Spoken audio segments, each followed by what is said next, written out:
जम्मू और कश्मीर में इस वक्त दो सरकारें पैरेलल चल रही हैं और इसका नुकसान और खमियाजा आम लोग भुगत रहे हैं। आम लोगों को दिक्कतें और परेशानियां हो रही हैं। सिर्फ आम लोग नहीं बल्कि सेक्रेटरीट में बैठे हुए बड़े ऑफिसरान भी इस परेशानी में मुब्तला रहते हैं कि आखिर सुने और सुने किसकी। कहीं एक की सुने तो दूसरा नाराज ना हो जाए, दूसरे की सुने तो पहला नाराज ना हो जाए। मामला ताज़ा तरीन अगर लिया जाए, जो बड़हाल में 17 लोगों की मौत हुई, 4 से 5 लोग ज़ेरे इलाज हैं, कई लोगों को क्वारंटीन कर दिया गया है, बाकायदा क्वारंटीन सेंटर बनाए गए हैं जहां बड़हाल गांव के लोगों को शिफ्ट किया गया है, जहां वो एडमिनिस्ट्रेशन की निगरानी में सुबह दोपहर शाम बसर कर रहे हैं।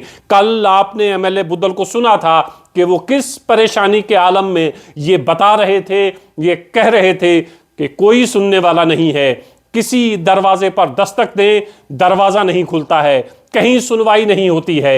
एक ऑफिसर दूसरे पे टाल देता है, दूसरा तीसरे पे। क्या आपने कभी सुना कि रियासत हो, सरकार हो और फिर किसी ऑफिसर की ये मजाल हो कि वो एमएलए की ना सुने, वो मंत्री की ना सुने। लेकिन ये जम्मू और कश्मीर में बैक वक्त दो सरकारें चल रही हैं, जिसका नुकसान ये हो रहा है कि ऑफिसर भी ये सोचता है कि चीफ मिनिस्टर की सुने, लोगों की चुनी हुई सरकार की सुने या लेफ्टिनेंट गवर्नर की सुने। चीफ मिनिस्टर की सुनेंगे तो लेफ्टिनेंट गवर्नर नाराज होंगे, लेफ्टिनेंट गवर्नर की सुनेंगे तो चीफ मिनिस्टर नाराज होंगे। इस नाराजगी के आलम में कई लोग अपनी जान से हाथ धो बैठते हैं। बड़हाल का ताज़ा तरीन वाकया भी इस तरफ इशारा करता है कि जो गफलत और कोताही एडमिनिस्ट्रेशन और सरकार की तरफ से बरती गई, उसमें ये जो डुअल सिस्टम है, ये जो दो सरकारें एक ही वक्त में जम्मू कश्मीर में काम कर रही हैं, ये भी एक बड़ी वजह रही कि सुने तो सुने किसकी।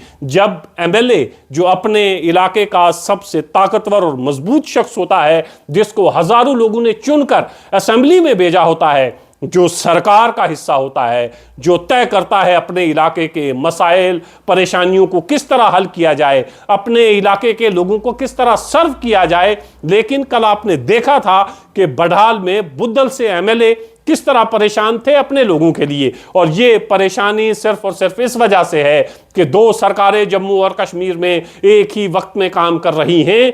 और कल एमएलए बुद्दल ने यह कहा भी कि ऑफिसर इसलिए नहीं सुन रहे हैं कि एलजी साहब नाराज हो जाएंगे, तो लोग परेशान हैं इस वजह से कि सरकार एक नहीं है। चीफ मिनिस्टर है लेकिन चीफ मिनिस्टर के पास सारे इख्तियारात नहीं हैं। लेफ्टिनेंट गवर्नर हैं, लेफ्टिनेंट गवर्नर के पास कुछ इख्तियारात हैं। जम्मू और कश्मीर में जल्द से जल्द रियासत का दर्जा बहाल किया जाना चाहिए। लोगों की चुनी हुई सरकार लोगों के लिए काम कर सके, क्योंकि लोगों की चुनी हुई सरकार ही लोगों के दुख दर्द और परेशानियों को समझ सकती है। देखा, एमएलए बुद्दल जितना परेशान है उतना डिप्टी कमिश्नर परेशान नहीं है, उतना हेल्थ सेक्रेटरी परेशान नहीं है।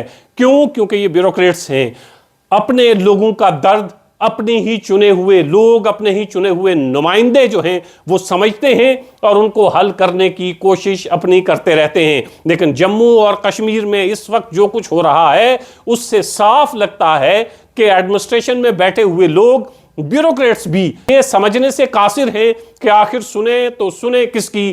कहीं ऐसा ना हो कि एक की सुने और दूसरा नाराज हो जाए। राजौरी में ये साफ साफ हमें देखने को मिला है।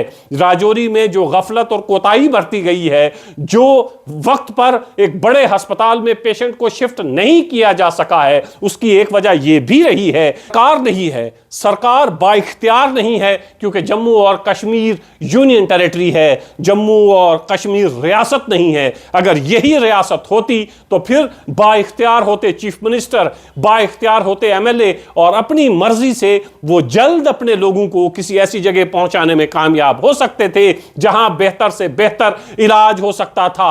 यहां बड़हाल से राजौरी, राजौरी से जीएमसी जम्मू, बस इतना ही सब कुछ चल रहा है। एक लड़के को पीजीआई चंडीगढ़ शिफ्ट किया गया है। 3 बच्चियां जिनको गवर्नमेंट मेडिकल कॉलेज राजौरी से जम्मू ले जाया गया था, इस उम्मीद के साथ वहां से एयरलिफ्ट किया जाएगा और पीजीआई चंडीगढ़ में उन 3 पेशेंट का इलाज भी होगा। लेकिन एयरलिफ्ट करने के लिए एयर एम्बुलेंस दस्तयाब नहीं थी।